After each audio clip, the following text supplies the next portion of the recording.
Alpha classes દુધરેજમાં આપ સૌનું હાર્દિક સ્વાગત છે। આજે આપણે ધોરણ 10 વિજ્ઞાન પ્રકરણ નંબર 2 નો બીજો લેક્ચર ભણીશું, બરાબર છે। તો બીજા લેક્ચરમાં આપણો પહેલો પોઈન્ટ છે તમામ એસિડ અને બેઝમાં શું સમાનતા હોય છે। તો વિભાગ 2.1માં આપણે જોઈ ગયા કે તમામ એસિડ એક સમાન રાસાયણિક ગુણધર્મ ધરાવે છે, એટલે બધા જ એસિડના મોટાભાગના ગુણધર્મ કેવા હોય છે? સમાન હોય છે। પછી ગુણધર્મો આ સમાનતા શું સૂચવે છે? આપણે પ્રવૃત્તિ 2.3માં જોયું કે તમામ એસિડ ધાતુ સાથે પ્રક્રિયા કરી હાઇડ્રોજન વાયુ ઉત્પન્ન કરે છે। ધારો કે સોડિયમ હોય છે તો તમે હાઇડ્રોક્લોરિક એસિડમાં રાખો તમે એને તો સોડિયમ ક્લોરાઇડ બનાવે છે NaCl અને હાઇડ્રોજન વાયુ છૂટો પડે છે, બરાબર છે। તેથી તમામ એસિડ હાઇડ્રોજન સામાન્ય દેખાય છે। હાઇડ્રોજન ધરાવતા તમામ સંયોજનો એસિડિક છે તેમ છે કેમ કે તે તપાસવા ચાલો આપણે એક પ્રવૃત્તિ કરીએ। મોટા ભાગે શું હોય છે કે હાઇડ્રોજન હરેક એસિડની અંદર હાઇડ્રોજન H આયન પ્લસ હોય છે, બરાબર। તો એ આપણે ચેક કરવા માટે અહીંયા એક પ્રવૃત્તિ કરવાની છે। શું કરવાનું છે? એક લોખંડની ખીલી લેવાની છે, મંદ હાઇડ્રોક્લોરિક એસિડ લેવાનું છે અને રબરનું અવાહક બુચ તેમાં લગાડવાનું છે। 6 વોટની બેટરી જોડવાની છે, બલ્બ જોડવાનો છે અને સ્વિચ જોડવાનું છે, બરાબર છે। પછી શું કહે છે કે આકૃતિ 2.3માં દર્શાવ્યા પ્રમાણે એસિડના કિસ્સામાં બલ્બ પ્રકાશિત થતો નથી, એટલે એસિડમાં બલ્બ પ્રકાશિત થશે, પરંતુ તમે અવલોકન કરશો કે ગ્લુકોઝ અને આલ્કોહોલના દ્રાવણ વિદ્યુતનું વહન કરતા નથી। તો બલ્બનું પ્રકાશિત થવું સૂચવે છે કે દ્રાવણમાંથી વિદ્યુત પ્રવાહ વહી રહ્યો છે। એસિડિક દ્રાવણમાં વિદ્યુત પ્રવાહનું વહન આયનો દ્વારા થાય છે। આયન એટલે પાછળ, ધારો કે હાઇડ્રોક્લોરિક એસિડ છે, બરાબર, તો Cl એ આયન છે। પછી બીજું છે કે ભાઈ સોડિયમ હાઇડ્રોક્સાઇડ, તો OH જે પાછળનો છે તે શું છે? આયન છે, બરાબર છે। તો એસિડમાં ધન આયન H+ અને ઋણાયન જેવા કે HCl માં Cl- HNO3માં આને નાઇટ્રેટ કહેવાશે। મેં તમને સમજાવ્યું હતું કે નાઇટ્રેટ, કાર્બોનેટ એ બધા શબ્દો છે તમારે ધ્યાન રાખવાના છે, બરાબર છે। તો આને કહેવાશે નાઇટ્રાઇટ। પછી સલ્ફ્યુરિક આને સલ્ફેટ કહેવાશે, બરાબર છે। પછી આ કાર્બોક્સિલિક એસિડનું સૂત્ર છે, બરાબર છે, તરીકે ઓળખાય છે। વળી એસિડમાં હાજર ધનાયન એટલે કે પ્લસ વાળા H આયન છે, જે સૂચવે છે કે એસિડ તેના દ્રાવણમાં H+ એક્વા ઉત્પન્ન કરે છે, જે તેના એસિડિક ગુણધર્મ માટે જવાબદાર છે। કે જે H આયન પ્લસ બને છે એ જ કારણે આપણે તેને એસિડિક કહીએ છીએ। પછીનો શું છે કે આ જ પ્રવૃત્તિને સોડિયમ હાઇડ્રોક્સાઇડ, કેલ્શિયમ હાઇડ્રોક્સાઇડ જેવા આલ્કલીનો ઉપયોગ કરીને પુનરાવર્તિત કરો। આ પ્રવૃત્તિના પરિણામ પરથી તમે શું તારણ આપી શકશો? એસિડ અથવા બેઝનું પાણીના દ્રાવણમાં શું થાય છે? હકીકતમાં તો એસિડ અને બેઝ આ બંનેને તમે પાણીમાં નાખો છો અથવા એની અંદર તમે પાણી નાખો છો તો શું થાય છે? એ મંદ પડે છે। કેવા પડે છે? મંદ, બરાબર છે। તો શું એસિડિક માત્રા જલીય દ્રાવણમાં જ આયનો ઉત્પન્ન કરે છે? ચાલો આપણે તેનું પરીક્ષણ કરીએ।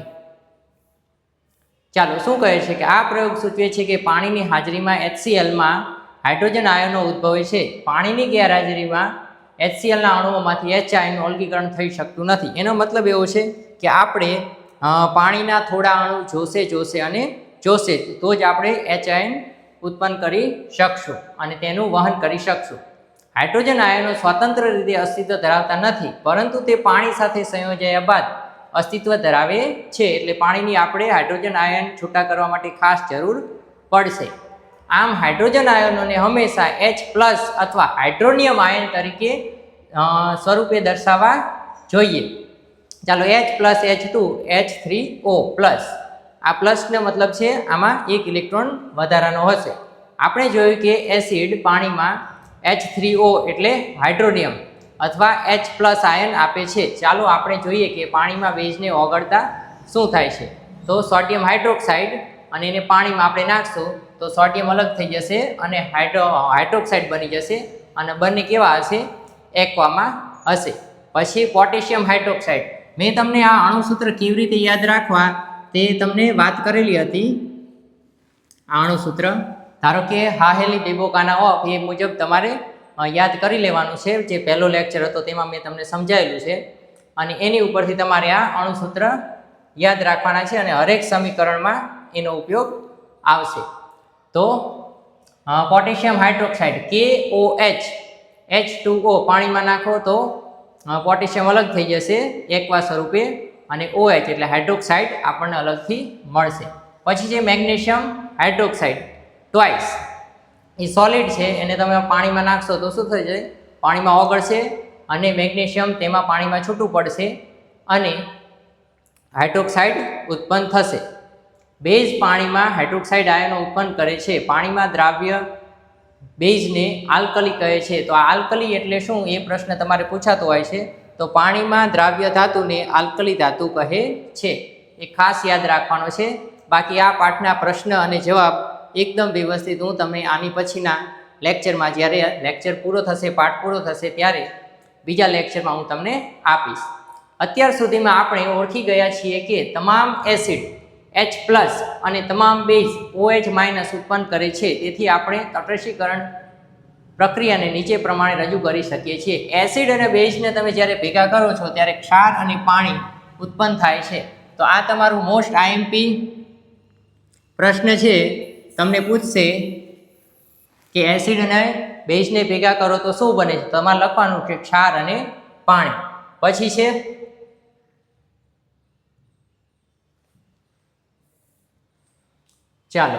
ચાલો આપણે જોઈએ, જ્યારે પાણીને એસિડ અથવા બેઝ સાથે મિશ્ર કરવામાં આવે ત્યારે તેમાં શું સમાવિષ્ટ થાય છે. આ જે નિશાની છે આનો કહેવાનો મતલબ એવો છે કે જ્યારે તમે આ વસ્તુને હાથમાં લો છો ત્યારે હાથનું ખાસ ધ્યાન રાખવાનું છે.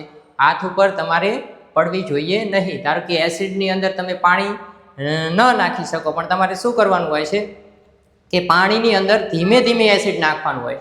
તો આ એ વસ્તુ દર્શાવે છે, નહીં તો તમારા હાથને નુકસાન થઈ શકે છે. ચાલો હવે આગળ.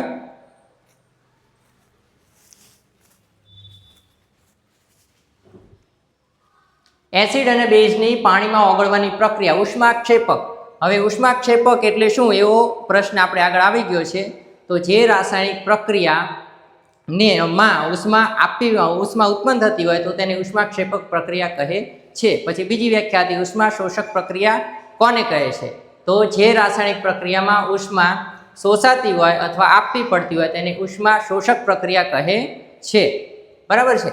ચાલો, સાંદ્ર નાઇટ્રિક એસિડ HNO3 અને સલ્ફ્યુરિક એસિડ H2SO4 ને પાણી એટલે H2O સાથે મિશ્ર કરતી વખતે ખૂબ જ સાવચેતી. આ તમારો IMP પ્રશ્ન છે. તમને એવો પ્રશ્ન પૂછવામાં આવશે કે એસિડને પાણીમાં શા માટે ધીમે ધીમે નાખવું જોઈએ? તો તમારે એનું કારણ અહીંયા આપવાનું છે, જે અહીંયા લખેલું છે કે પાણી સાથે સલ્ફ્યુરિક એસિડને પાણી સાથે મિશ્ર કરતી વખતે ખૂબ જ સાવચેતી રાખવી જોઈએ.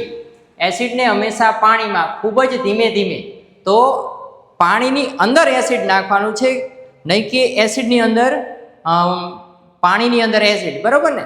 પહેલાં એક પાણી લેવાનું, પાણીનું બીકર લેવાનું અને એની અંદર તમારે ધીમે ધીમે એસિડ નાખવાનું છે, નહીં તો તમને નુકસાન થવાની પૂરેપૂરી સંભાવના છે, અથવા જે કંઈ તમારા સાધનો છે તેને પણ નુકસાન થઈ શકે છે. જો સાંદ્ર એસિડમાં પાણી ઉમેરવામાં આવે તો ઉત્પન્ન થતી ઉષ્મા મિશ્રણને બહાર તરફ ઉછાળી શકે છે અને દાજી શકાય છે. અતિશય સ્થાનિક ઉષ્માને કારણે કાચનું પાત્ર તૂટી પણ શકે છે. માટે તમારે શું કરવું જોઈએ? તેને એસિડને પાણીમાં ધીમે ધીમે નાખવું જોઈએ. સાંદ્ર સલ્ફ્યુરિક એસિડના પાત્ર અને સોડિયમ હાઇડ્રોક્સાઇડની નાની ગોળીઓ શીશી પર ચેતવણીની સંકેત આકૃતિ 2.5માં દર્શાવ્યા પ્રમાણે નજર કરો. તો આપણે હમણાં ઉપર જોયું ને કે પેલું યલો કલરનું જે પ્રવૃત્તિ હતી, જ્યાં ચિત્ર હતું એ, બરાબર ને? એમાં એ નિશાની કહેવા માંગતી હતી કે તમારે અહીંયા સાવચેતી રાખવાની છે. એસિડ અથવા બેઝને પાણી સાથે મિશ્ર કરતા એકમ દીઠ આયનોની સાંદ્રતામાં ઘટાડો થાય છે, જેને મંદન કહે છે. તમારે મોસ્ટ IMP વ્યાખ્યા છે કે મંદન કોને કહે છે એવો પ્રશ્ન પૂછવામાં આવશે તો તમારે લખવાનું છે. શું લખવાનું છે? એસિડ અથવા બેઝને પાણી સાથે મિશ્ર કરતા એકમ કદ દીઠ આયનોની એટલે H આયન અથવા OH આયન અથવા હાઇડ્રોનિયમની સાંદ્રતામાં ઘટાડો થાય છે. આ પ્રક્રિયાને મંદન કહે છે. મંદનની વ્યાખ્યા મોસ્ટ IMP છે, વારંવાર પરીક્ષામાં તમને પૂછે છે. એસિડ અથવા બેઝને મંદ એસિડ અથવા મંદ બેઝ કહે છે.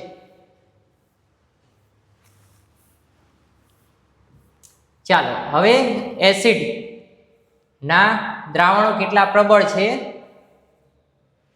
એ આપણે જોવાનું છે. તો તમે સમજો કે એસિડ છે તો એસિડમાં પણ તમારે વધારે પ્રબળ અને કેવા ધીમા એસિડો આવશે, એટલે કે જેની સાંદ્રતા બહુ ઓછી હશે અને અમુકની સાંદ્રતા બહુ વધારે હશે. તો જેમાં HIN વધારે હોય તેને આપણે સાંદ્ર કહીશું અને જેમાં HIN ઓછા હોય તેને આપણે મંદ કહીશું. એવી જ રીતે બેઝમાં જેમાં OHIN વધારે હોય તેને આપણે સાંદ્ર કહીશું અને જેમાં OHIN ઓછા હોય તેને આપણે મંદ બેઝ કહીશું. ચાલો આપણે જાણીએ છીએ કે એસિડ બેઝ સૂચકો એસિડ અને બેઝ વચ્ચે ભેદ પારખવા માટે ઉપયોગમાં લઈ શકાય છે. આપણે અગાઉના વિભાગમાં મંદન અને દ્રાવણોમાં H+ અથવા OH- આયનોની સાંદ્રતામાં થતા ઘટાડા વિશે પણ શીખી ગયા છીએ.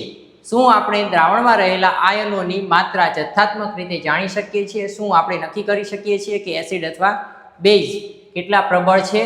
હા, આપણે નક્કી કરી શકીએ છીએ. તો તેની માટે તમારે 1 મોલ શું કહેવાય એનું પ્રવાહી લેવાનું છે, 1 મોલ, અને એમાં કેટલા HIN છે તે આપણે ગણવાનું છે અથવા OHIN કેટલા છે તે પણ આપણે ગણવાનું છે. તો તે આપણે નરી આંખે ગણી નથી શકતા, એની માટે આપણે થોડી વૈજ્ઞાનિક પદ્ધતિનો ઉપયોગ કરવો પડશે, જેના દ્વારા આપણે જાણી શકશું કે શેમાં HIN વધારે છે અને શેમાં HIN ઓછા છે. બરાબર છે? તો આપણે સાર્વત્રિક સૂચક કે જે કેટલાક સૂચકનું મિશ્રણ છે તેનો ઉપયોગ કરીને આમ કરી શકીએ છીએ. સાર્વત્રિક સૂચક દ્રાવણમાંના હાઇડ્રોજન આયનોની જુદી જુદી સાંદ્રતાને જુદા જુદા રંગ દર્શાવે છે. તો સાર્વત્રિક સૂચક છે એ તમે એની ઉપર નાખો છો ત્યારે શું થાય છે? એનો કલર બદલાય છે.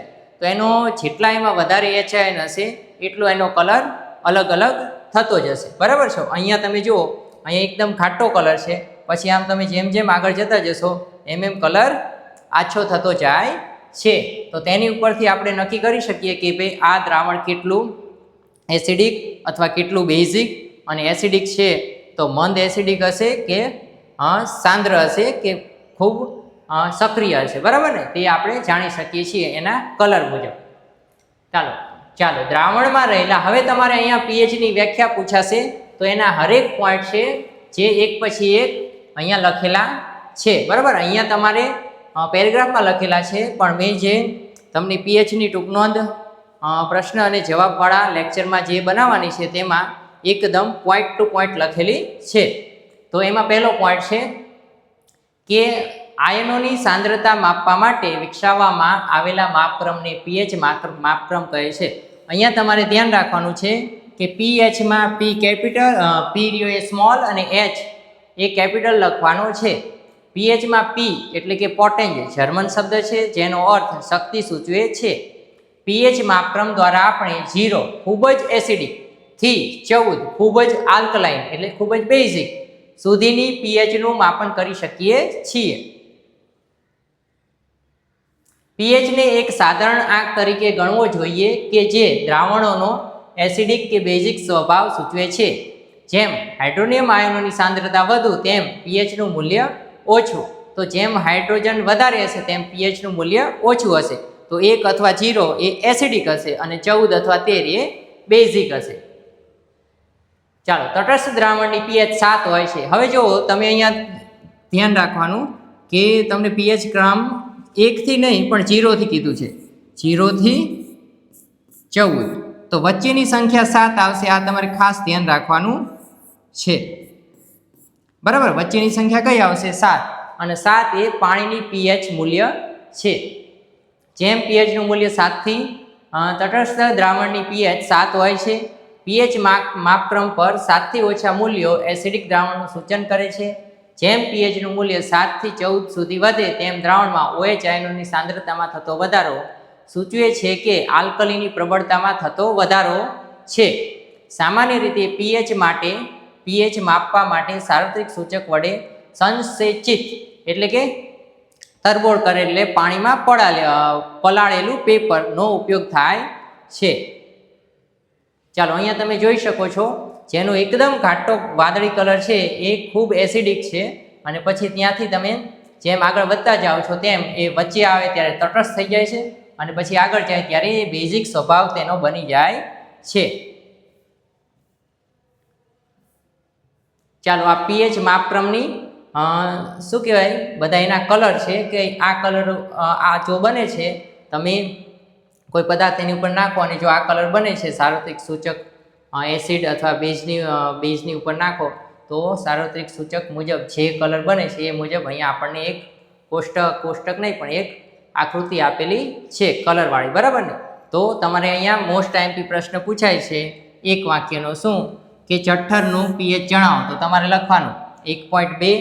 પછી લીંબુના રસનું પીએચ જણાવો તો તમારે લખવાનું છે 2.2. પછી શુદ્ધ પાણી 7, શુદ્ધ પાણી 7 આવશે.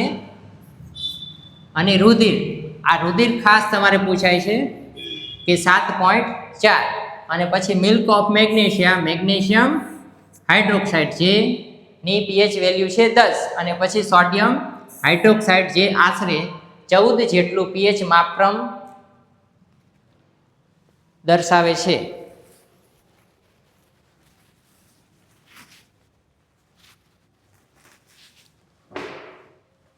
ચાલો, પછી છે એસિડ અને બેઝની પ્રબળતા અનુક્રમે ઉદ્ભવતા H આયનો અને OH માઇનસ આયનોની સંખ્યા પર આધાર રાખે છે. જો આપણે સમાન સાંદ્રતા ધરાવતા હાઇડ્રોક્લોરિક એસિડ એટલે HCl અને એસિટિક એસિડ લઈએ જેમ કે 1 મોલાર, તો જુદી જુદી માત્રામાં હાઇડ્રોજન આયનો ઉત્પન્ન કરે છે. એસિડ કે જે વધુ માત્રામાં H+ આયન આપે છે તેને પ્રબળ એસિડ.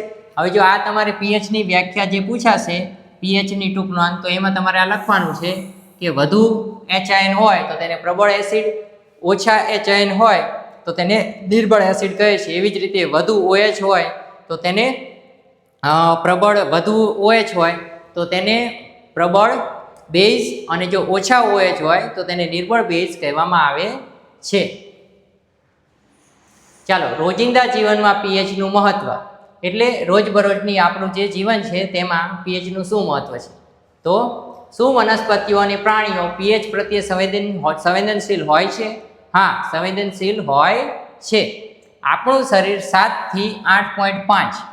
તો તમારે પ્રશ્ન પૂછાશે કે ભાઈ આપણું શરીરની પીએચ મર્યાદા કેટલી છે, તો તમારે લખવાનું છે 7.0 થી 7.8 પીએચની મર્યાદામાં કાર્ય કરે છે. સજીવો માત્ર પીએચના મર્યાદિત ફેરફારમાં ટકી શકે છે. જો પીએચની માત્રા ખૂબ વધી જાય અથવા ખૂબ ઘટી જાય તો સજીવો જીવી શકતા નથી. ચાલો, જ્યારે વરસાદી પાણીની પીએચ, હવે તમારે અહીંયા ધ્યાન રાખવાનું છે કે વરસાદી પાણીની પીએચ કેટલી થાય તો તેને એસિડ વર્ષા કહે છે. તો તમારે લખવાનું છે 5.6 કરતાં પાણીનું પીએચ, વરસાદના પાણીનું પીએચ ઘટી જાય તો તેને એસિડ વર્ષા કહે છે. તમારો પ્રશ્ન છે, શું છે પ્રશ્ન, કે એસિડ વર્ષા કોને કહે છે? તો તમારે લખવાનું છે કે વરસાદના પાણીની પીએચ 5.6 કરતાં ઓછી થઈ જાય, ઘટી જાય તો તેને એસિડ વર્ષા કહે છે. એસિડ વર્ષાનું પાણી જ્યારે નદીમાં વહે છે ત્યારે નદીના પાણીની પીએચમાં ઘટાડો થાય છે અને આવી નદીઓના જળચર સજીવોનું અસ્તિત્વ મુશ્કેલ બને છે. એટલે પાણી એસિડિક થઈ જાય છે અને એસિડિક પાણી શું કરે છે? સજીવોને નુકસાન કરે છે. ચાલો, તમારા ઘર આંગણાની માટીની પીએચ શું છે? વનસ્પતિને તેમના તંદુરસ્ત વિકાસ માટે વિશિષ્ટ પીએચ વિસ્તારની જરૂરિયાત હોય છે.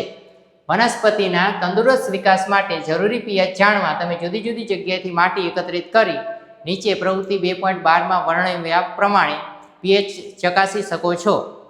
તમે તે પણ નોંધી શકો છો કે તમે જે વિસ્તારમાંથી માટી એકત્રિત કરી છે તેમાં કયા છોડ વિકાસ પામી રહ્યા છે. ચાલો, તેની પછી છે આપણા પાચન તંત્રમાં. આ તમારો આઈએમપી પ્રશ્ન છે કે પાચન તંત્રમાં પીએચનું મૂલ્ય સમજાવો, બરાબર છે. તો એમાં તમારે શું કરવાનું છે કે આમાં જે લખેલું છે તેને પોઈન્ટ વાઇઝ પેપરમાં લખી દેવાનું છે. જ્યાં જ્યાં પ્રશ્નનો જવાબ તમારે લખવાનો છે તે જગ્યાએ પોઈન્ટ વાઇઝ લખવાનું છે. ચાલો, અત્યંત રસપ્રદ વાત એ છે કે આપણું જઠર એટલે કે આપણું પેટ હાઇડ્રોક્લોરિક એટલે કે HCl ઉત્પન્ન કરે છે. હવે જો પેટમાં હાઇડ્રોક્લોરિક એસિડ ઉત્પન્ન થાય તો એ આપણા શરીરને નુકસાન કરી શકે છે, પણ આપણા જે જઠર છે એની ફરતી દિવાલ હોય તેની ઉપર એક શ્લેષમાં આવેલું હોય છે જેના કારણે એસિડની અસર શરીરને થતી જઠરને થતી નથી. તે જઠરને નુકસાન પહોંચાડ્યા વગર ખોરાકનું પાચન કરવામાં મદદ કરે છે. એટલે એસિડ શું કરે છે? ખોરાકનું પાચન કરે છે. અપચા દરમિયાન શું થાય છે? જઠર ખૂબ જ વધુ માત્રામાં એસિડ ઉત્પન્ન કરે છે અને વધારે એસિડ ઉત્પન્ન થાય એટલે આપણને શું થાય? ખાટા ઓડકાર આવે અને આપણે એને એવું કહીએ છીએ કે ભાઈ મને એસિડિટી થઈ છે. પણ એનું કારણ શું છે? કે જેટલું એસિડ પેટમાં ખોરાકને પાચન કરવા માટે જોતું હતું એના કરતાં વધારે એસિડ શરીરમાં ઉત્પન્ન થયું છે. માટે આપણે એવું કહેવી છીએ કે ભાઈ મને એસિડિટી થઈ છે. જે દર્દ અને બળતરાનું કારણ બને છે. આ દર્દથી છુટકારો મેળવવા લોકો બેઝ, હવે એસિડ બન્યું છે તો એને તટસ્થ કરવા માટે બેઝનો આપણે ઉપયોગ કરવો પડશે. અને આ જે બેઝનો આપણે ઉપયોગ કરીએ છીએ જેને પ્રતિ એસિડ કે એન્ટાસિડ. હવે તમારે અહીંયા એક બીજો આઈએમપી પ્રશ્ન આવે છે કે એન્ટાસિડ કોને કહે છે? એન્ટાસિડ કોને કહે છે? તો તમારે અહીંથી લખવાનું કે ઉપરથી કે આપણા જઠરમાં ખોરાકનું પાચન કરવા માટે આપણું જઠર હાઇડ્રોક્લોરિક એસિડ ઉત્પન્ન કરે છે. ઘણી વખત આપણું જઠર, આપણું શરીર વધારે હાઇડ્રોક્લોરિક એસિડ ઉત્પન્ન કરે છે, તેથી અપચો થાય છે, ખાટા ઓડકાર આવે છે, બરાબર છે, અને દુઃખ અને બળતરા દર્દનું કારણ બને છે આ એસિડ. તો આ એસિડને આપણે શાંત કરવા માટે એમાં જે બેઝ ઉમેરશું એ બેઝને આપણે કહીશું એન્ટાસિડ. આ પ્રકરણની શરૂઆતમાં આવો જ એક ઉપાય તમે પણ જરૂર સૂચવ્યો હશે. આ એન્ટાસિડ વધારાના એસિડને તટસ્થ કરે છે. મંદ basic magnesium hydroxide, milk of magnesia. તો મિલ્ક ઓફ મેગ્નેશિયાનું નામ જણાવો તો તમારે લખવાનું મેગ્નેશિયમ હાઇડ્રોક્સાઇડ. તો આ તમારો 1 માર્કનો પ્રશ્ન છે, ઘણી વખત પૂછાતો હોય છે. આ હેતુ માટે અવારનવાર ઉપયોગમાં લેવાય છે. પછી છે આપણા દાંતનું સડવું, અને શા માટે સડે છે? પીએચના કારણે સડે છે. તો શું છે ચાલો આપણે જોઈએ. તો મોઢાની પીએચ કેટલી? 5.5 કરતાં ઘટી જાય ત્યારે દાંતનો સડો શરૂ થાય છે. તો તમારે પાછો 1 વાક્યનો પ્રશ્ન પૂછાશે કે દાંતનો સડો ક્યારે થાય છે? તો તમારે લખવાનું છે કે દાંતનો સડો જ્યારે પીએચનું માપક્રમ 5.5 કરતાં આપણા મોંની અંદર ઘટી જાય છે ત્યારે દાંતનો સડો શરૂ થાય છે. કેલ્શિયમ હાઇડ્રોએપેટાઇટ, કેલ્શિયમ ફોસ્ફેટનું સ્ફટિકીય સ્વરૂપ જે દાંતનું ઉપરનું આવરણ છે તે શરીરનો સૌથી સખત. હવે બીજો તમારો પ્રશ્ન છે શરીરનો સૌથી સખત પદાર્થ કયો છે? તો તમારે દાંતનું ઉપરનું આવરણ એનેમલ એવું લખવાનું છે. તે પાણીમાં દ્રાવ્ય થતો નથી, પરંતુ મોઢાની અંદરની પીએચ 5.5 કરતાં ઘટી જાય એટલે કે એસિડ બની જાય, એસિડિક થઈ જાય ત્યારે તેનું ક્ષયન એટલે શું થાય છે? એને નુકસાન થાય છે, એ તૂટવા લાગે છે. મોઢામાં હાજર બેક્ટેરિયા જમ્યા પછી મોઢામાં બાકી રહી ગયેલા ખોરાકના કણો અને શર્કરાના વિઘટન દ્વારા એસિડ ઉત્પન્ન કરે છે. તો એનો મતલબ એવો છે કે આપણે ગમે તે જમવાનું જમીએ છીએ તો પછી તરત આપણે મોં બંધ કરી અને સૂઈ જવું ન જોઈએ. પણ આપણે શું કરવું જોઈએ? રાત્રિના સમયે જ્યારે તમારે સૂવાનું હોય છે ત્યારે જમ્યા પછી અને સૂતા પહેલાં, બરાબર ને, બ્રશ કરી લેવાનું છે, જેથી આપણા જે ખાવાના નાના કણો છે એ સાફ થઈ જાય અને પછી મોઢાની અંદર તમને પીએચ ઉત્પન્ન થતી નથી, એસિડ ઉત્પન્ન થતો નથી. તો તમારે દાંતની સંભાળ સારી રહે છે. પ્રાણીઓ અને વનસ્પતિઓ, 1 મિનિટ, ખોરાક ખાધા પછી દાંત સાફ કરવા એ તેને અટકાવવાનો ઉત્તમ માર્ગ છે. દંતમંજન માટે વપરાતી ટૂથપેસ્ટ સામાન્ય રીતે બેઝિક હોય છે. તે વધારાના એસિડને તટસ્થ કરીને દાંતનો સડો અટકાવી શકે છે. પ્રાણીઓ અને વનસ્પતિઓનું રાસાયણિક પ્રતિક્રિયા દ્વારા આત્મસંરક્ષણ. તો તમે જોયું હશે, મધમાખી હોય કે પછી કોઈ સાપ નીકળ્યો હોય તો એ આપણને ડંખ મારે છે. તો એ મોટા ભાગના જે ડંખ મારનાર જે કંઈ લિક્વિડ છે એમની પાસે, એમના શરીરમાંથી જે બને છે એ બધા એસિડિક હોય છે. કીડી છે, ભમરો છે, બરાબર ને, તો એ બધા જે કંઈ તમને ડંખ મારે છે, મધમાખી છે, તો આ બધા ડંખની અંદર એસિડ હોય છે. શું તમને ક્યારેય મધમાખીએ ડંખ માર્યો છે? માખીનો ડંખ એસિડ મુક્ત કરે છે, જેને કારણે દર્દ અને બળતરા ઉદ્ભવે છે. ડંખ મારેલા ભાગમાં બેકિંગ સોડા જેવા બેઝનો ઉપયોગ રાહત આપે છે. તો જ્યારે તમને માખી કરડે છે ત્યારે તમારે બેકિંગ સોડા લગાવવાનો છે, એ બેઝિક છે. તો બેઝિક છે એ એસિડને તટસ્થ કરીને તમને રાહત આપે છે. કવચના પાંદડા ડંખવાળા રોમ ડંખવાળા રોમ મિથેનોઇક એસિડ દાખલ કરે છે, જેના કારણે દાહક દર્દ ઉદ્ભવે છે. ચાલો, આ તમારે મોસ્ટ આઈએમપી 1 માર્કના પ્રશ્ન છે, વારંવાર પૂછાય છે કે ભાઈ વિનેગરમાં કયો એસિડ હોય છે. તમારે લખવાનું છે એસિડિક એસિડ. પછી લખેલું છે સંતરામાં કયો એસિડ હોય છે, તો તમારે લખવાનું છે સાઇટ્રિક એસિડ.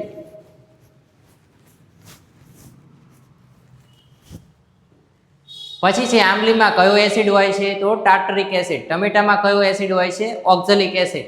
ખાટું દૂધ દહીંમાં લેક્ટિક એસિડ, લીંબુમાં સાઇટ્રિક એસિડ. કીડીના ડંખમાં મિથેનોઇક એસિડ અને કવચના ડંખમાં મિથેનોઇક એસિડ હોય છે.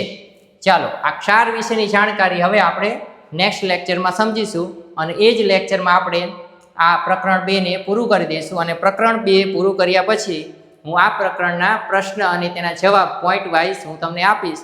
તો તમે જેવી રીતે લેક્ચર પહેલો પ્રશ્ન અને જવાબમાં કે વિજ્ઞાનની સમજૂતી એ લખી લીધું હશે, ત્યારબાદ પાઠ પહેલો પ્રકરણ પહેલો એના પણ પ્રશ્નના જવાબ લખી લીધા હશે.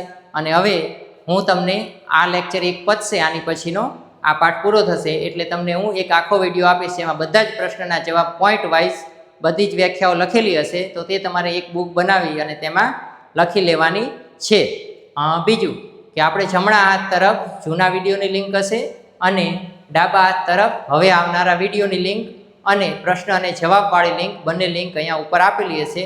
તો તે તમે સરળતાથી મેળવી શકો છો અને તમારી બુક, વિજ્ઞાનની બુક પાઠ 1 થી લઈ અને પાઠ 13 સુધી કમ્પ્લીટ બનાવી શકો છો. તો અમારી ચેનલ સાથે છેલ્લે સુધી, અંત સુધી જોડાયેલા રહેજો. અને જો આ વિડીયો તમને પસંદ છે, તમને જો ગમ્યો હોય તો તેને લાઇક, શેર અને સબસ્ક્રાઈબ કરજો, તો બીજા ધોરણ 10ના વિદ્યાર્થીઓને ઉપયોગી થઈ શકે. આલ્ફા ક્લાસીસ વતી તમારા બધા વિદ્યાર્થીઓનો ખૂબ ખૂબ આભાર.